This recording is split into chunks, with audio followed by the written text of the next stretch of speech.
Hi, I'm Joe. And I'm Dave. And we're the hosts of the Chasing Tomorrow podcast, where we bring you stories that delve into the science and spirit behind intriguing people doing extraordinary things.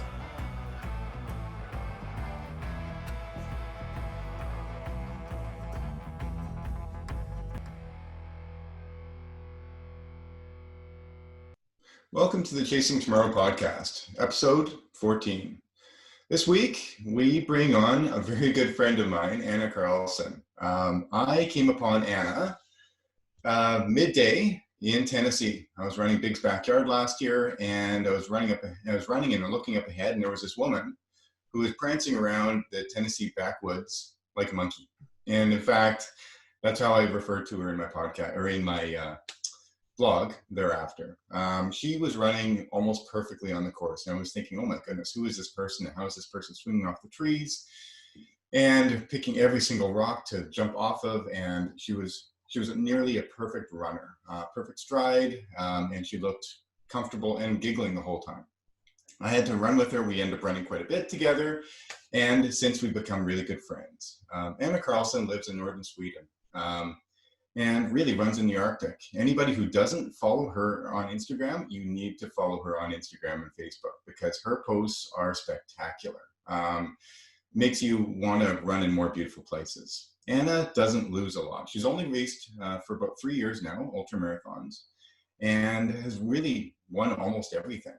Now I'm biased, good friend of mine, but I really do think that Anna is the up and coming world female runner, and will be in the top 3 female runners very, very soon. Her trajectory is fantastic. And without further ado, welcome Anna to the Chasing Tomorrow podcast.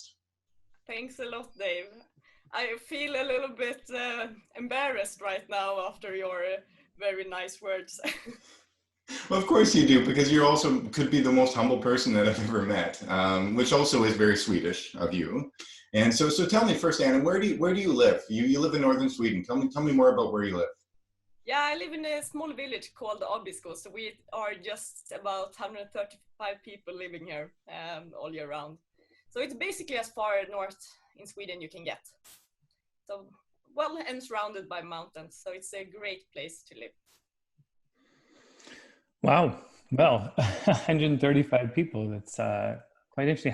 Did you grow up there, Anna, or is it you moved there? No, I moved here 5 years ago. I was living in another mountain area in Sweden, and then I kind of looking for new jobs, and I ended up in Abisko and just thought I would stay for 1 season. But I'm still here, so it's obviously I like it. It's quite long winters, but it's a very nice place to run and live, and if you like outdoors, it's perfect. Yeah, and Anna, I live in Canada, just on the east side of the Canadian Rocky Mountains, and I know a lot of people who love wilderness and love the wildlife. They get out there in the mountains every chance that they can, but I don't know anybody who loves the wildlife more than you. Have you ever lived in a city? Could you ever live in a city, or are you just a woman who needs to live in the wild? I've lived in a city for quite a long time. I grew up in a small village as well, not really this small. It's but also with a lot of forests around.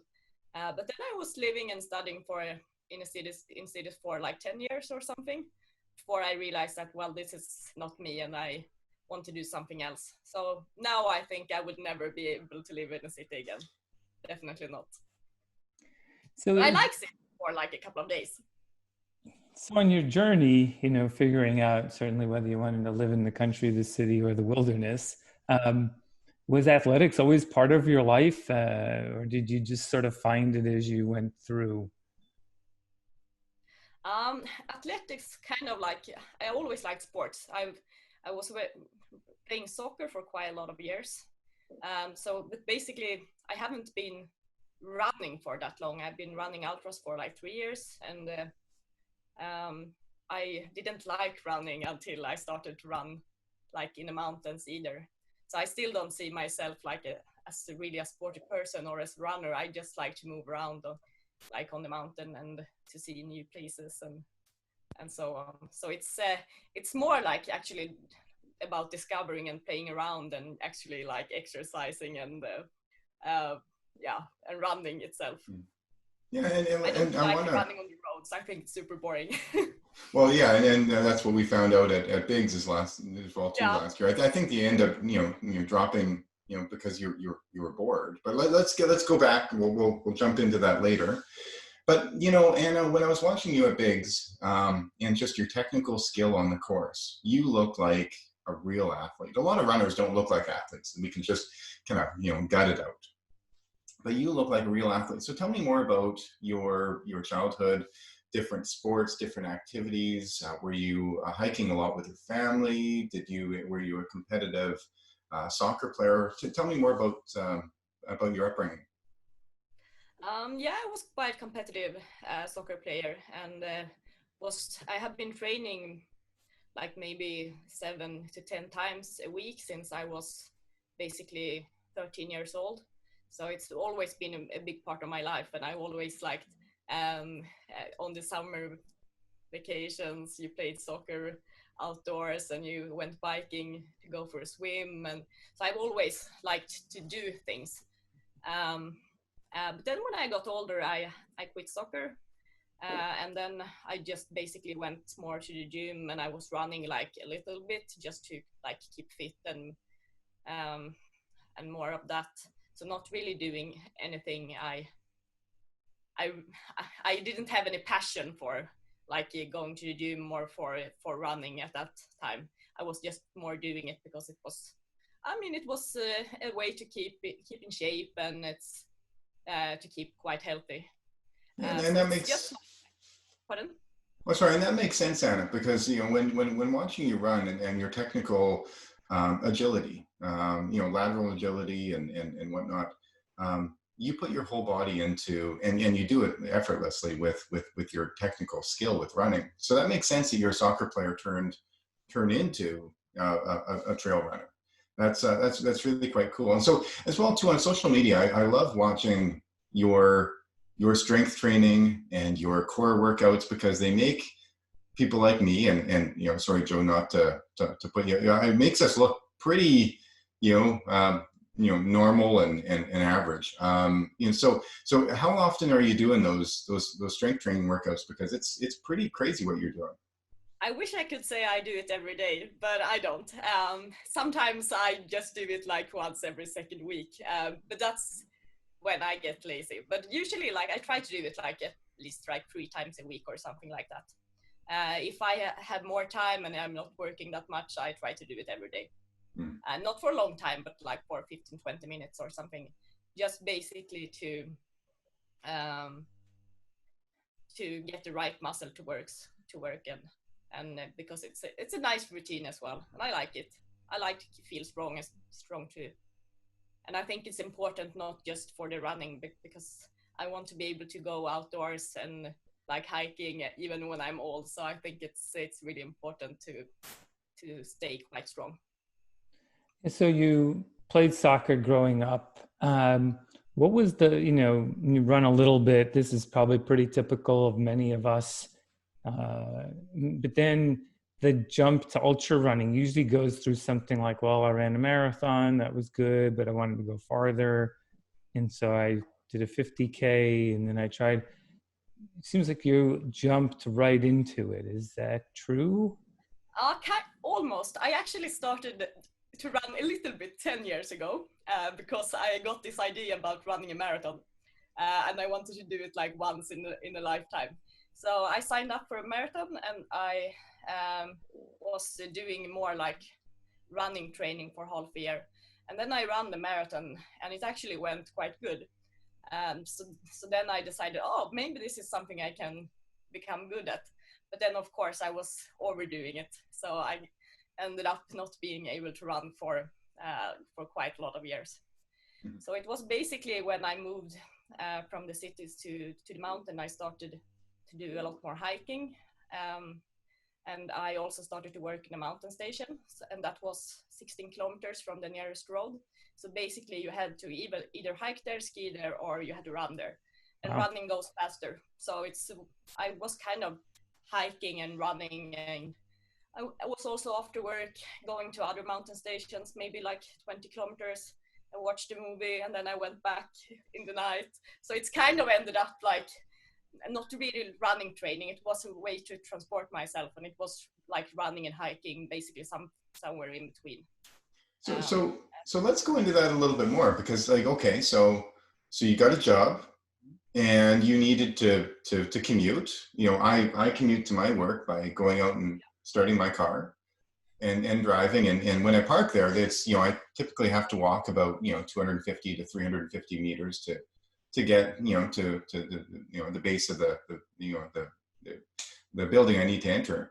You needed to, you know, hike or ski or run, you know, quite a ways in, and then you end even to different stations. So tell me more about this job that you ended up getting. you basically lived on the station, so you didn't really have to go anywhere except when you wanted to leave.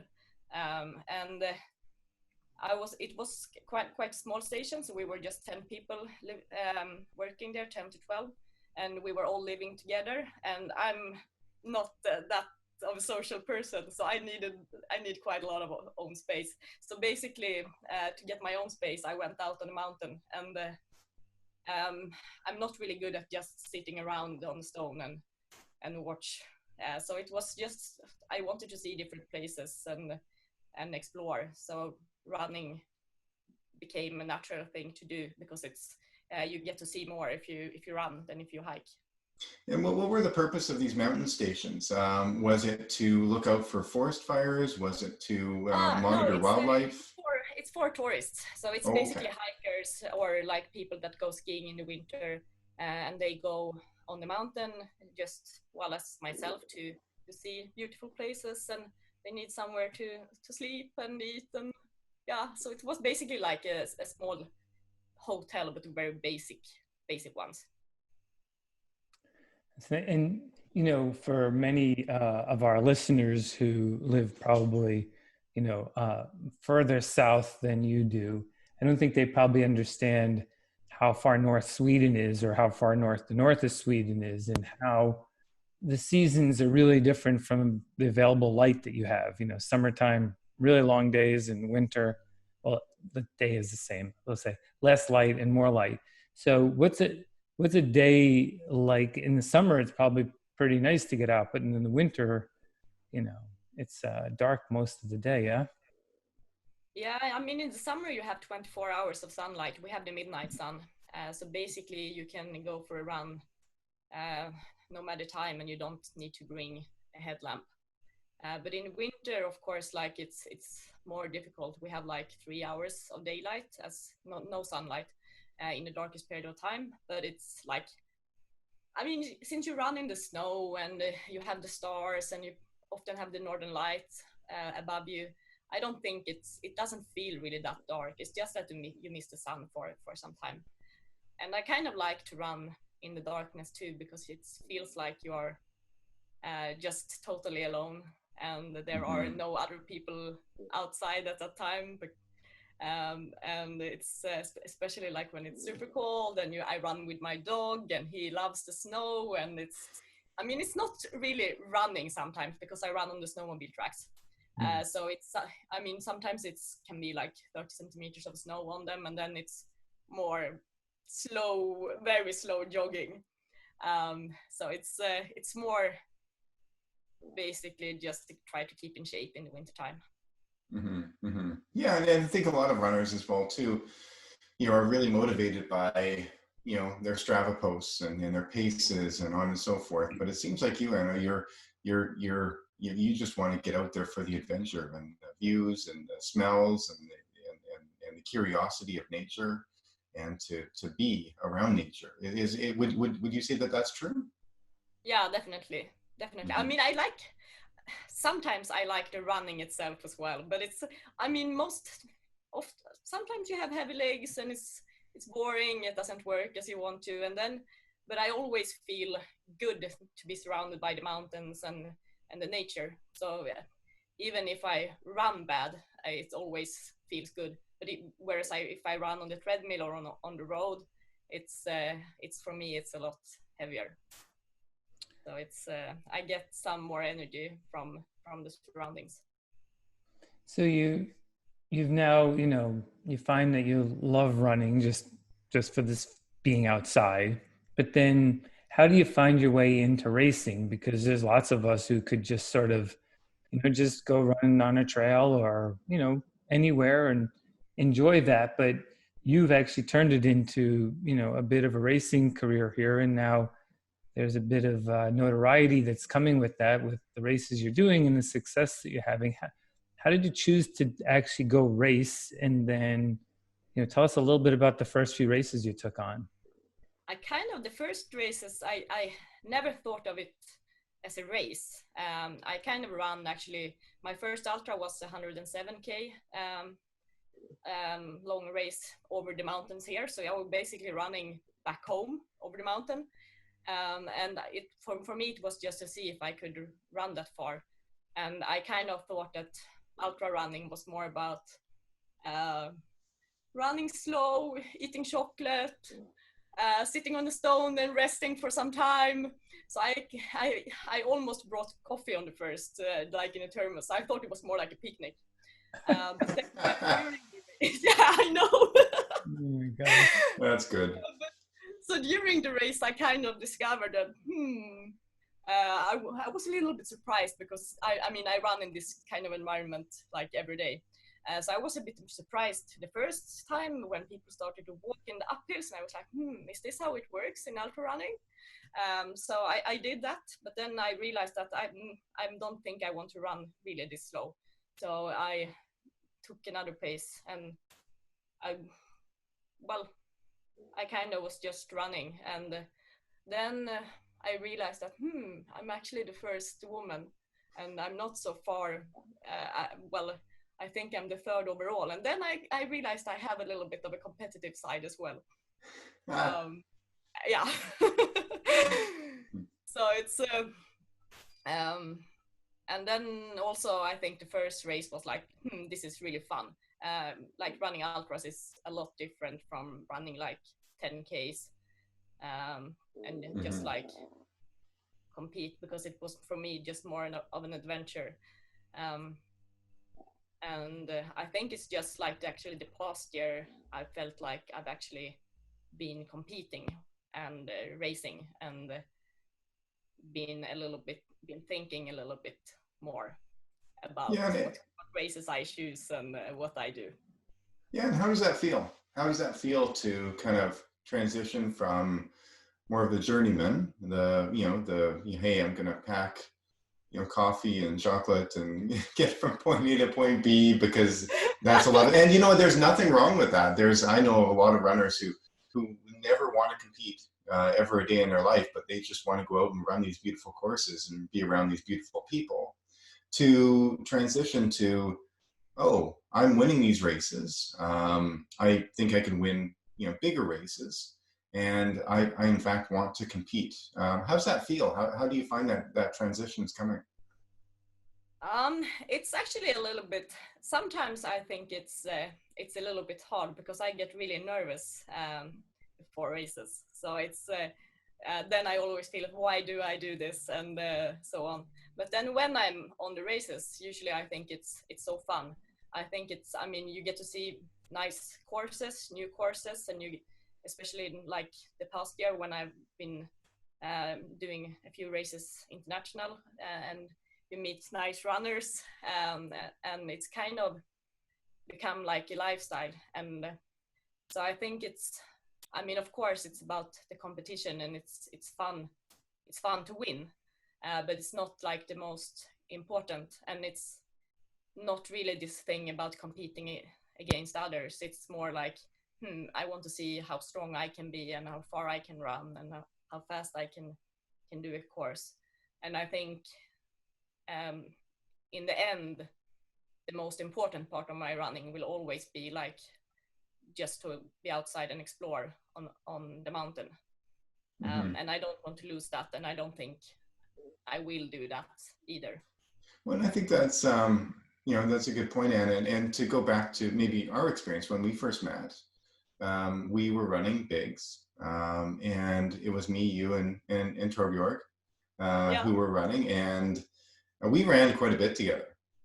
I remember you were always blaming me for taking it out too fast, and like, oh, we got done too quickly on this loop, and let's blame Dave. And I'm thinking you're always the one that's running ahead, so you were the one that Yeah. was setting the pace. Yeah, I think that's well, I for being a good racer, I kind of have to work with thinking a little bit more and not Mm. just doing. Oh, this is fun, and oh, I want to do this loop fast, and so I think maybe if you want to be a really good racer, you have to run a little bit more wise, not just in backyards, in all kind of races. So No I think doubt. for me, that's something I have to learn. But I Well, think that's but a challenge to it, so that's going to be fun.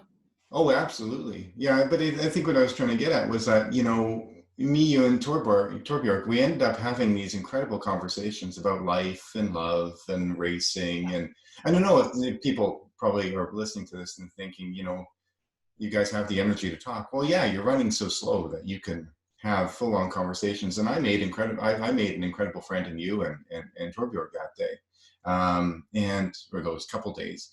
And I think that's it too. Is amongst the three of us, I was thinking, hey, I love these people. These people are wonderful people, but they also are forcing me to get out of my comfort zone and pushing me to boundaries that I aspire to be to. I want to come out of a race transcending, and where, wow, all these people around me that I really enjoy also got me to go 10% further than what I was comfortable with. Mm. And so do you find that about racing as well too, is that maybe all these people that are like-minded like you, that they're putting you into a position where you could end up transcending and maybe surprising yourself, Anna?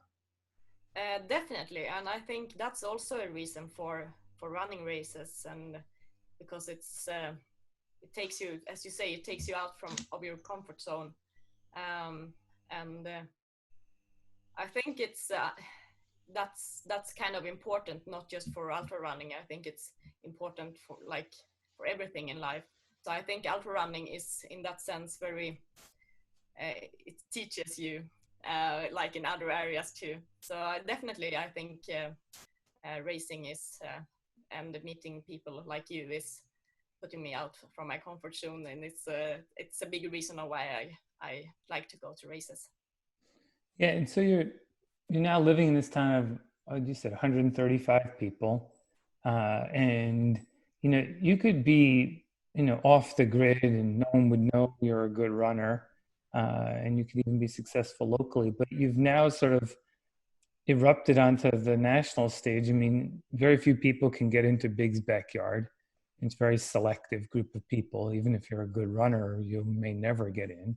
And then you've run some other big races. So you're definitely stepping into the limelight here. And, so how did that sort of happen from, well, I just like to run and now I'm going to go do some of the biggest races and I'm going to come in, maybe even the top few people. And then maybe from there, where does it go? Like, are you going to, you're running, well, of course, with quarantine, it's been a very different year, but how'd that happen? How do you feel about that now there's this visibility about Anna? I find it a little bit strange actually, because as I say, I don't see myself as a runner, and I definitely don't see myself as a good runner. So it's kind of like the times when I win or the times when I do something, I get I get a bit surprised. So I don't really know how it happens. And I think this thing about maybe being able to compete internationally a little bit more, and it feels weird because I'm just like a girl that moves around on my home mountain trails for most of the time, and it's of course I do it a lot, and like I do run hard sometimes too, but it's yeah, I don't see myself as a runner, so I think it's a bit strange. Well, and there's something to be said for that, Anna. Ultimately, at the age of 34, you're 34 years old. Yeah. Yeah, you found your wheelhouse, or who knows, maybe you might even be better at something in the world than you are at ultramarathon. You might be an incredible painter and you don't even know it yet, but you I found your don't think so. wheelhouse. Yeah, maybe not, or a singer. Maybe by the end of the podcast, Joe, we can get Anna singing and find out if she's going to be the next top singer. We don't do that. Let's not. Yeah, maybe let's not. Yeah, but no, I wait. just do it for myself when I run, you know. Right, yes, yeah, I think we Yeah, all do, and we yeah, should definitely, yeah, be running in the wilderness when that occurs, right? But no, I think that you found your wheelhouse. But I also think, and I am a firm believer that in ultramarathoning, because it's such a unique sport, and ultimately physiologically we develop our bodies over time to take the pounding of what we're doing, because it gets pretty obnoxious out there when you're running for days on end. That ultramarathoning, it takes years to develop that ultramarathoning base. Some would argue 5 years, some would argue 7 years, some would argue 9 years. You've been at this for 3 years and you're kicking butt. So, do you see yourself, and maybe your humble self can't really answer this question, but I'm just going to throw it out there. Do you see yourself in 2 years, 4 years, 6 years, really starting to, you even say now, you're like, hey, I have a hard time believing that I'm doing well, starting to believe your own story and starting to believe your own results? yeah. I definitely think so. And I mean, if I look where I started for like 3 years ago, of course, it's a big difference, and I think like for every year, well, for the 3 years I've been running, I have become a lot better for every year, not just like better at running, but also I mean, you learn something from every race, and so I think that's important. And of course, if I continue running for ultras for another like 4, 5, 6 years, which I really hope my body will let me do, and then I think, of course, I will be a lot better than I am right now. Mm-hmm. And maybe I think also I will feel more comfortable on the starting lines and so on. I think it's already starting to become like I'm not really that nervous anymore, and it's I realize that you can't really stress yourself up like a few months before all the races, and so it's I'm not really that afraid of like losing anymore or not doing really well. Well, yeah, and Anna, you just brought up. Oh, sorry. Go ahead, Joe. No, I was gonna say, did you do one of the UTMB races, Anna? Yeah, I did the TDS last year. Mm. Yeah. How'd you find that race? Oh, it was amazing. I really liked it. The course was beautiful, and I think it was nice. Like it was quite technical as well, and I would have been running this year as well if Corona hadn't shown up. So I think it's that kind of races really suits me. In 2017, I had an entry in TDS, and instead I chose to do the Tahoe 200. Oh, okay. Yeah, I've been looking at that one too. And, I was really interested. I got all the points to qualify for, a UTMB race, and got into TDS. They're not easy to get into, and wanted to do the mountains, but I don't know. I felt like the 200-mile distance would be fun to try. Well, it's actually 205, but yeah, it's a spectacular race. If you ever come over, I'll be happy to crew you. And yeah, I have really been looking at that one actually, because I haven't been running a 200, and I would like to try it. And it looks like it's a beautiful course. So it's spectacular. Yeah, 40,000 feet of elevation gain and loss, and it's up in the mountains. I think you start at like 6,000. These are all American feet, and then up to about 10,000. And Courtney has done an amazing job running there, showing how fast you can get around the lake. And but it's spectacular the whole time. You really can't go wrong. So yeah, we'll crew you for sure if you ever come over. Yeah, as I say, I really want to do that, definitely. Yeah, but I think you should run the TDS as well. And I think right now it's since they changed the course last year, it's it's probably more fun than it was 2017 Oh, anyway, because it's longer now, and it's a little bit more of elevation too. oh, that's nice. So I can recommend it. It's just like actually like the atmosphere is just amazing as well. So it's quite cool. I've watched quite a few videos of, yeah, to see that. That is probably the most intense atmosphere of all ultra running in the world. I mean, it's quite amazing. And then what made you apply to Bigs, or did Laz find you out, or how did you end up going to Tennessee? Yeah, I don't know. No, actually, like in the beginning of last year, I had never thought about running a backyard. I thought it was like really crazy people that did it, and like it's seemed so boring.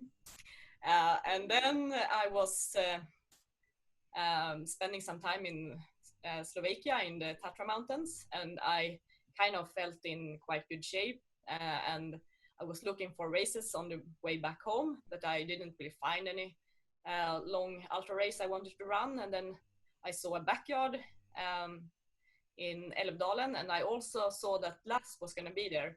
And well, of course, everyone in the ultra world has heard about Lass and the Barclays. And the Barclays is a race I really want to run. So I thought, it would be interesting to meet that person that's the organizer of the Barclays. So I was not really there for running a backyard. I was more there for meeting Lass and of course try the backyard format as well. And then I only did 34 loops, which I was quite happy for at that time, because that was the longest any woman had been running on Swedish ground. So that was kind of what I aimed for as well. And then I was talking to Lass, and he asked, do you want to come and run big backyard? And I thought, that maybe this is quite cool anyway. And of course, I also felt I should be able to do a little bit better than this. So that's how I ended up running in Tennessee. And now I actually feel that this backyard thing is it's quite fun. It's getting more, and you learn a lot from every time. So it's interesting. Yeah, it's different, isn't it? The race that has no end. And Yeah. so let's move forward. You're going to be running on that same course again on October 17th. Yep. And you guys are running a remote Big's backyard style race. Do you want to talk to us more about that? Of what that looks like? How many runners are going to be running in Sweden? It looks like we're going to be 15 runners, and I think it's about equally amount of men and women. So I think we have a quite strong team with a lot of people that has at least finished like 30 which is good. And it's most of the course is going to go like on the dirt roads, not very technical, just a little, like we have some technical parts and we have some on roads as well. It's a little bit of uphills too. So I think it's a beautiful course. The challenge in October will probably be, it might be like some strong winds because we are getting towards winter, and this is still, even though it's a lot further down south than I live, it's still like in the north part of Sweden.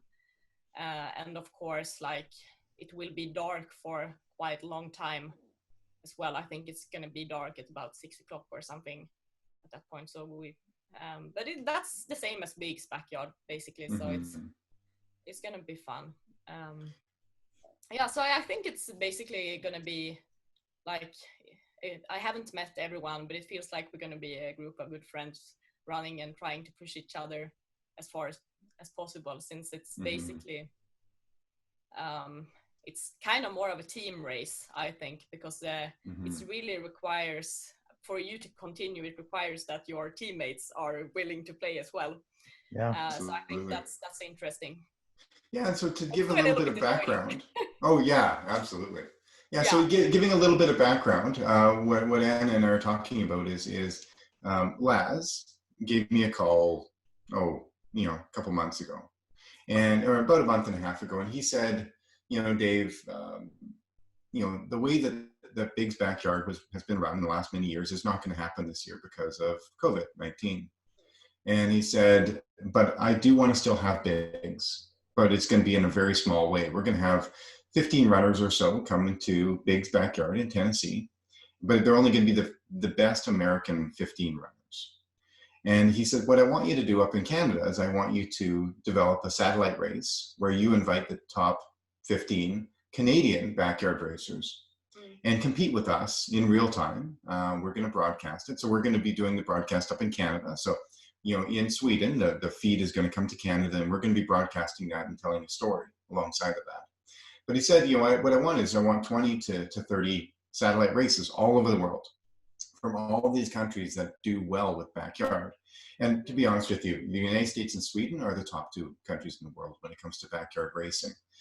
You guys are a powerhouse. It's incredible the amount of quality runners that come out from Sweden that do well at backyard racing. So that's just going to be it. Is Anna's going to be in a race in Sweden. I'm going to be in a race here in Canada with another 10 to 15 runners. There's ones in New Zealand. There's ones in Australia. There's ones in Middle East, everywhere, all over the world. And we're going to be competing in real time with one another. But like what Anna said was that, the most important part of this race is the assist, their teammates, because the top runner can only run one lap further than the second place runner. So when that second place runner drops out, like let's say me and Anna are running, and I'm running and I'm looking over at Anna and I'm thinking, there's no way I'm going to beat her. And we're the only two runners. I might as well drop out because I'm not going to beat Anna. Like I know that. And so I might as well drop out. But then Anna, you can do one more loop and then your country is done. Yeah. Right. And so really, Anna, you're going to look over at me and say, Dave, you look like crap, but I need you to come and Anna, one of the other thoughts, and maybe I shouldn't be telling you all this because my Canadian teammates are going to kick my butt for even suggesting this, but we were even thinking about towing at the end. And I need to find out from Laz if that's going to be allowed. Like, let's say you and I are running. Let's say we both lived in Sweden. Yeah. And you're looking fantastic and I'm looking terrible. Could you tow me with a rope? Oh, that's a good idea, but I don't think. But I mean, there is basically no rule against it. I guess. Maybe we should keep that between us. Maybe so, Joe. Let's not broadcast this podcast. Podcast. October. Also, build maybe we can take a wagon or something, so we can actually pull the other person around. In that case, right? A wagon, exactly. I like that. Yeah, I think that's a good idea. I wouldn't mind to be pulled around on a wagon, if that would help someone else. And if you ever wanted to run an ultra marathon, pulling me in a wagon, I'm game. Yeah. Me too. I'll be in. I think in adventure racing, you are able to pull someone along, and that's allowed because you all have to finish at the same time. So you're only as fast as the slowest person in an adventure race. So since this is a team race, it's probably reasonable to assume that that's okay because you're all working together. And you have that fixed time that really does create that diabolical nature of it. So even if you're pulling them along, they could slow you down enough that you wouldn't really get to where you want to. So I don't know if you'd get enough advantage. You might get an extra lap, but I'm not sure you'd get. I basically think it's dead when the assist doesn't want to run anymore, or can't run anymore. I think it will be everyone will have a hard time dragging someone around for 6.7 kilometers. Yeah. Oh yeah. But I could just imagine, let's say there's 4 countries left, Anna, and it's Canada, Sweden, Norway, and the United States, and let's say we have 2 runners left in Canada, there's 2 runners left in Sweden, and we're looking at the broadcast, and I'm looking over at Anna, and you look like garbage. You look like you're about to drop out. And I might say to that other runner, hey, look at them. Let's hang in there for one more, because we could go from 4th to 3rd or 3rd to 2nd. Mm-hmm. And, but I know you guys are having that same conversation over in Sweden about us. Yeah. I love it. Yeah, you have have a point. I have never really thought about this with ropes and everything, but it's you gave me a lot of new ideas now. Oh no! If you guys beat us because you're pulling somebody in a rope, I'm going to be so upset. You know, I'll be like, oh, I need to keep my big mouth shut. Yeah, I get a lot new ideas right now, so that's nice. Yeah. Well, I think it's just such a dynamic. I think carry on the back would be easier. Yeah. I would like to see that. I would love to see that. Yeah. But no, I think it's a very unique event with and some people are saying, hey, you know what, just shut it down. I mean, if you can't do the real race, then don't do the real race. What Laz said, he said, you know, he's not a big fan of the quarantine backyard races because it's not really head to head. You know, like Anna, you could be running, and you did run the quarantine backyard race up on a frozen lake up in northern Sweden, but you're doing it alone, really. And I was running on my treadmill, you know, right behind me here in Canada. And so we were racing one another, we were running with one another, but we really weren't looking at one another in the start line, in the eye, and sizing up one another. And, you know, you go running away from me, I go running away from you, and that really does matter. But this way, Laz said, no. Like, you guys are racing one another in your countries in a safe manner, because, you know, we're not traveling and we're not bringing COVID everywhere. We're not part of the problem. We're just, you know, racing, and we're able to do this and compete country-wise. So I like that, because I will be running against the other Canadians, but ultimately against the Swedes and against the New Zealanders and so forth. Yeah, I understand why Laz want to have it this way. But I'm not sure. I think maybe he's right, but I don't like it. Yeah. So do you think, Anna, you know, living in you know, a tougher climate and a, you know, pretty different kind of place makes you a better ultra runner, because you have to live with the conditions and you can't make a lot of excuses, because, you know, you're either running in the dark or the cold half of the year, and there's a lot of, you know, stuff in your way. Do you think it makes you a better ultra runner? In some way I do, because of course you get more used to like harsh conditions, especially like if it's cold or rainy or something like that. But it's in some ways also makes me more easily bored, because I think it's fun when it starts rain, or if it comes a storm or something.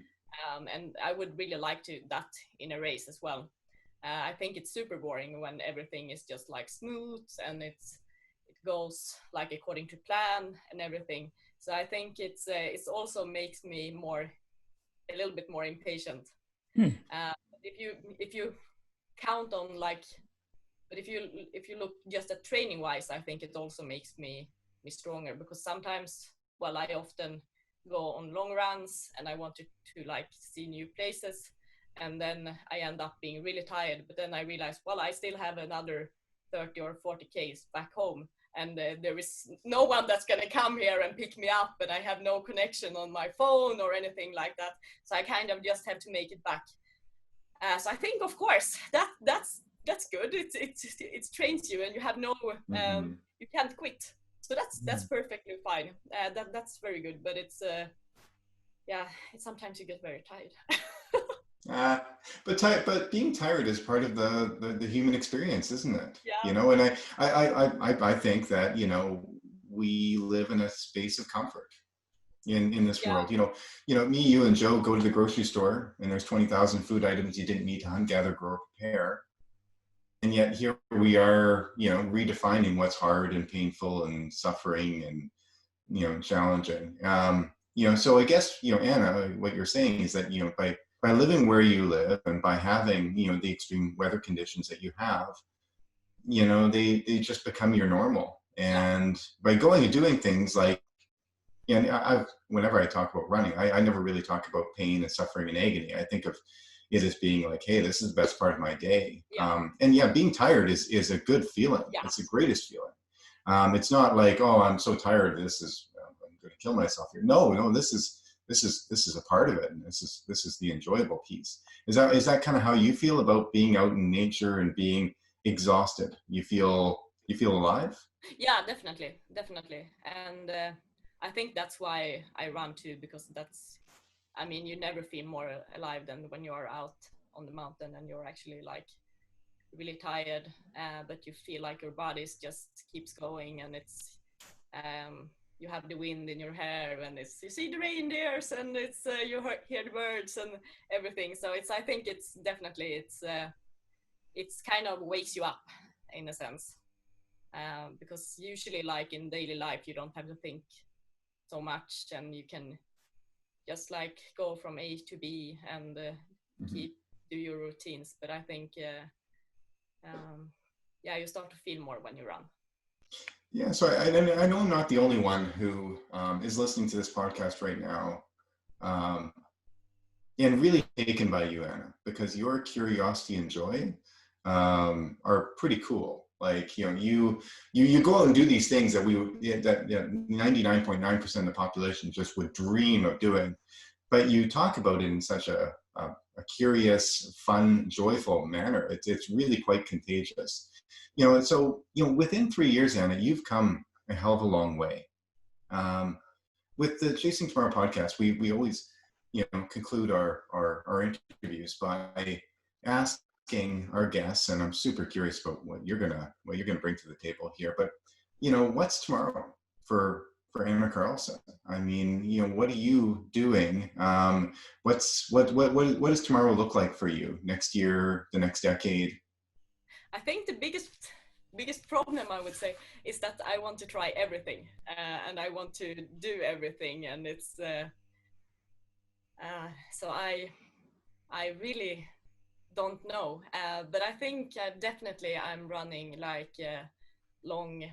I hope I've got into even longer races, like the 200 miles, like the Tahoe maybe, and like the long technical ultra trails, because that's what I really love, and I feel that's where I belong in my heart. And then I think all the backyards and other races is good. It's good training, and it's because it learns you a lot. But I think I hope I will be racing and running long distance races in beautiful places in the mountains, like that. You know, the good thing is that this is a sport that allows us to go for a long time in our lives. Yeah.